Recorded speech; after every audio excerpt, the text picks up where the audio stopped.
इसको और 20,000 वोट बढ़ाकर 25 के चुनाव में भारतीय जनता पार्टी का कमल खिलाने का काम। तो 243 सीटों पर चुनाव लड़ना है। आप स्पष्ट रहिए, नीति और सिद्धांत से चुनाव होते हैं। न्यूज़ फाउंडेशन देखने मैं हूं आपके साथ वंदना। हमारे साथ बात करने के लिए हैं बिहार विधान परिषद के नेता प्रतिपक्ष सम्राट चौधरी।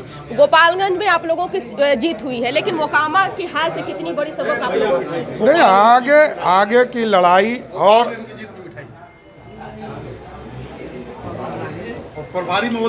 आगे की लड़ाई और मजबूती से लड़नी है।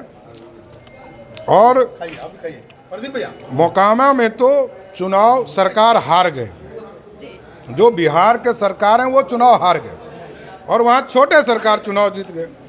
तो मोकामा में हम लोग अब ऐसी तैयारी करेंगे, क्योंकि अभी तो हमने 18,000 वोट बढ़ाया और आगे के चुनाव में इसको और 20,000 वोट बढ़ाकर 25 के चुनाव में भारतीय जनता पार्टी का कमल खिलाने का काम। नीतीश कुमार जानते थे क्या कि अगर हम चुनाव प्रचार प्रसार में जाते हैं तो आगे बड़ा फैक्टर जो है साबित होता है? नीतीश कुमार यदि जाते तो उनसे जनता पूछती कि आप किसके लिए वोट मांगने आए हो।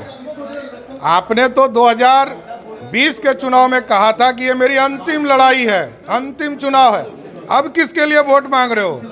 तो ये बड़ा स्पष्ट है, बिहार की जनता महागठबंधन के साथ नहीं जाएगी, ये स्पष्ट है।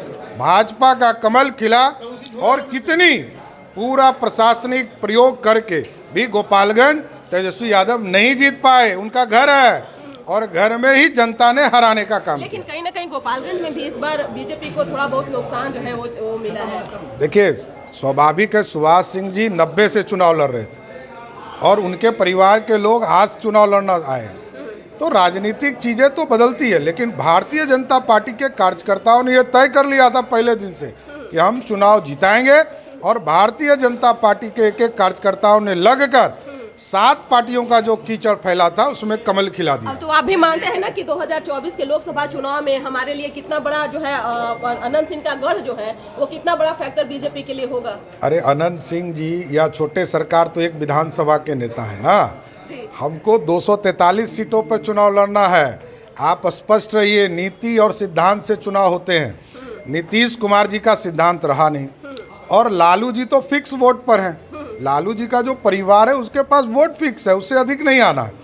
तो अब उनको तय करना है कि वोट बढ़ाने वाला लोग चाहिए कि वोट घटाने वाला चाहिए। तो हमने कहा कि नीतीश कुमार जी अप्रासंगिक हुए और उनका वोट अब घट रहा है।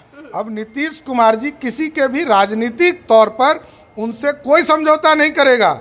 यही राष्ट्रीय जनता दल आपको दिखेगा कुछ ही दिनों में नीतीश कुमार जी को उठा के फेंकने का भी। चिराग पासवान से कुछ फायदा हुआ बीजेपी को? नहीं, स्वाभाविक है, हमारे सहयोगी हैं, हमारे साथ आए हैं और हम उनका स्वागत भी करते हैं। हमारे लोगों के साथ मदद भी उन्होंने किया, इसलिए पूरा सहयोग है। बहुत बहुत शुक्रिया। तो आप सुन रहे थे क्या कुछ कहना था बिहार विधान परिषद के सदस्य माफ कीजिएगा नेता प्रतिपक्ष सम्राट चौधरी का। बिहार में 2 सीटों पर उपचुनाव हुए। आज परिणाम जो है कहीं ना कहीं अब फाइनल होता दिख रहा है, जहां गोपालगंज में बीजेपी की जीत हुई है और मोकामा में बीजेपी को करारी हार हुई है। इससे कहीं ना कहीं बीजेपी को बड़ी सबक मिली है। आगे आने वाले लोकसभा चुनाव और विधानसभा चुनाव में कहीं ना कहीं अब बीजेपी को जो है जीओ जान से मेहनत करने की जरूरत है, क्योंकि जिसका जीता जागता उदाहरण मोकामा में बीजेपी को जो है वो देखने को मिला है। इस पर बस इतना ही। बने रहिए न्यूज़ फाउंडेशन के साथ। तब तक हमारे चैनल को सब्सक्राइब नहीं किए तो कर लीजिए। धन्यवाद।